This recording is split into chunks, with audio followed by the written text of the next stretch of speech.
안녕하세요. 최영 목사입니다. 어떻게 오늘 하루 잘 보냈습니까? 오늘은 예수님의 마지막 일주일 두 번째 날입니다. 예수님과 제자들은 예루살렘 동쪽 외곽에 있는 베다니에 머무셨어요. 이 베다니라는 곳은 성경에서도 이제 잘 나오는 지명인데 마리아, 마르다, 나사로의 고향이었죠. 그렇죠?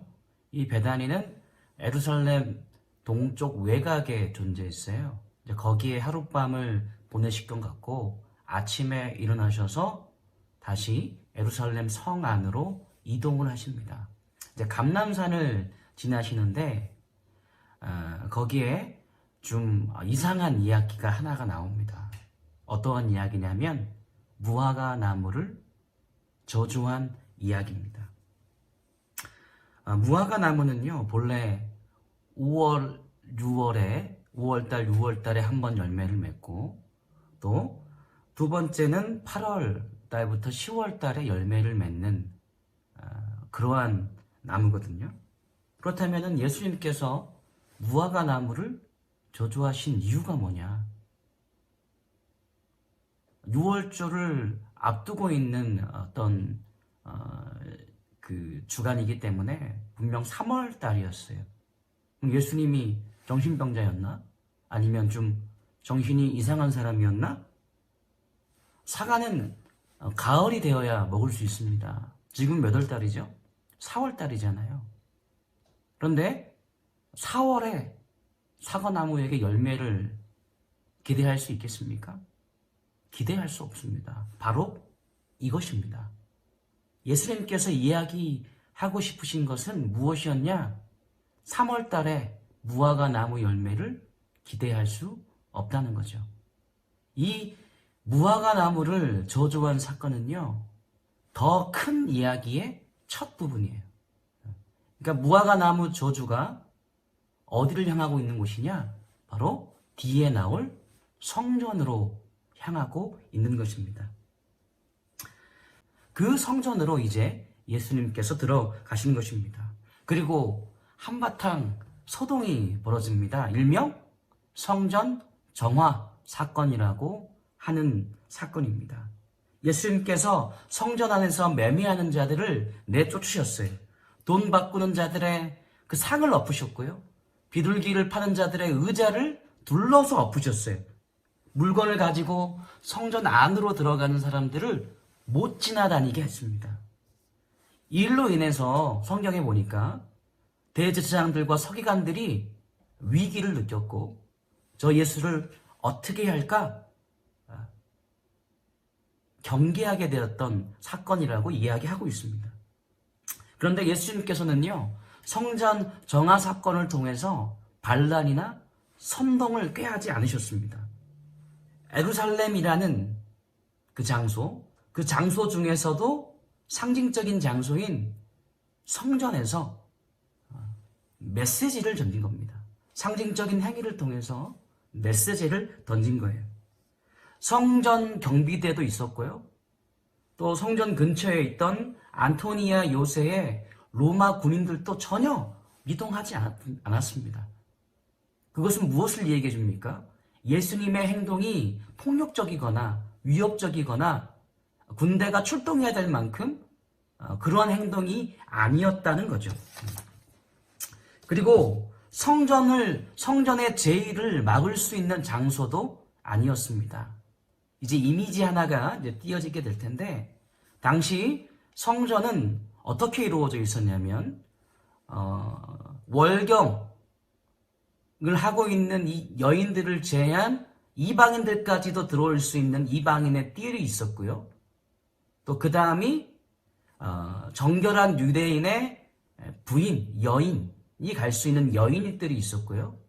또 유대인 남자들만 갈 수 있는 이스라엘의 뜰이 있었고요. 그 더 안으로 들어가면 성전 제사장들만 들어갈 수 있는, 그러니까 제사장 의복을 입는 자들만 들어갈 수 있는 제사장의 뜰이 있었고요. 또 그 안으로 들어가면 대제사장만 들어갈 수 있는 지성소와 성소가 있었습니다. 근데 지금 예수님께서 등장하시는 장소는 어디냐? 바로 이방인의 뜰입니다. 수르바벨 성전 시대에는 이 이방인의 뜰이 존재하지 않았어요. 그래서 원칙적으로 이야기하면 이것은 성전이라고 이야기할 수 없는 공간이에요. 그런데 헤롯이 증축하면서 성전상과 성전 그 사이의 그 공간에 이방인의 뜰을 만든 것입니다. 우리 청년들, 또 우리 이 영상을 시청하시는 분들 관광지 가보셨잖아요. 유적지에 가면 큰 광장들이 있잖아요. 그 광장에서 사진도 찍고 기념품도 팔고 그러한 곳이잖아요. 그러니까 헤롯은 그러한 장소로서 그 이방인의 뜰을 만들었던 거예요. 그러니까 그곳에서 장사하는 것은 불법이나 잘못된 것이 아니었습니다. 문제는 성전 정처성에 대한 문제였던 거죠. 예수님께서 이사야 말씀을 인용해서 말씀하시죠. 내 집은 만민이 기도하는 집이다. 그런데 너희가 내 집을 강도의 소굴로 만들었다. 물론 그 이사야 56장의 말씀에 의하면 이방인들도 함께 예배할 때를 예표하는 것은 맞습니다. 그 이방인의 뜰이 그 때를 위한 장소일 수는 있겠죠. 예루살렘 성전은요, 그리스 로마 세계에서 가장 부유한 조직이었어요. 당시 성전은 예배만을 위한 장소가 아니었고요. 오늘날로 의하면 한국은행 같은, 유대의 중앙은행 같은 장소였습니다. 이제 성전에 수입원이 세 가지가 있었는데, 첫 번째는 11조예요.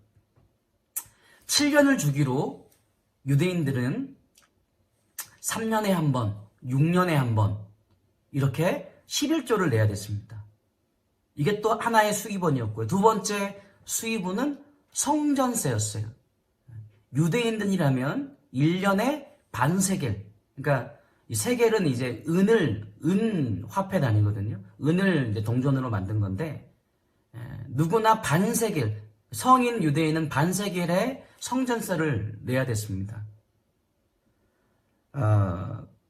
성소의 세겔이라 그러는데 바로 이게 당시는 드로의 세겔을 썼다 그러더라고요. 근데 이 드로의 세겔은 왜 드로의 세겔을 썼냐면 가장 은 함유량이 많았었고 그 팔레스타인 지역에서 다 유통이 되는 그런 화폐였다고 합니다. 이렇게 두 번째 수입원이 있었고 세 번째는 희생 제물을 판매했어요.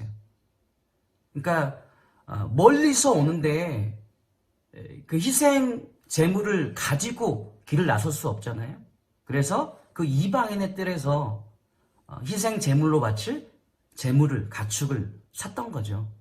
그런데 이 희생 제물의 어떤 수익은 누구에게 돌아갔냐? 다 제사장 가문에게 돌아갔습니다. 예수님께서는요, 성전에서 물리적인 유업을 하신 것이 아닙니다. 이 성전을 통해서 경제적인 착취를 행하고 있는, 그리고 성전을 움직이는 원동력이 경제적인 착취가 되어버리게 한 그 배후를 향해서 말씀하시는 거예요.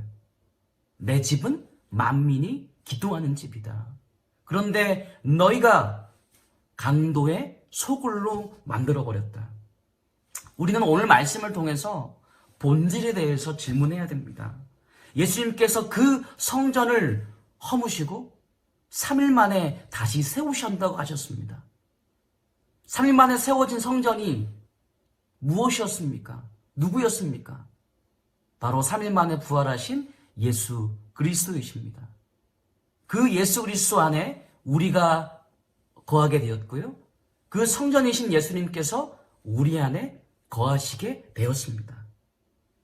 우리의 삶을 움직이는 원동력이 무엇입니까? 혹시 세상의 가치입니까? 내가 이루고자 하는 어떠한 정욕들입니까? 내가 원하는 어떠한 생각이나 가치들입니까? 우리의 삶을 움직이는 원동력, 우리의 신앙의 원동력은 오직 예수 그리스도여야 됩니다. 하나님의 사랑이어야 돼요. 하나님께서 우리에게 허락하신 복음만이 우리의 삶의, 우리의 신앙의 원동력이 되어야 됩니다. 혹시 우리의 삶이, 우리의 신앙이 강도의 소굴로 변질되지 않으셨습니까? 오늘 하루를 마무리하시면서 우리의 삶을 점검하시고 철저하게 회개하시는 시간이 되시기를 바라겠습니다. 감사합니다. 또 내일 뵙도록 하겠습니다.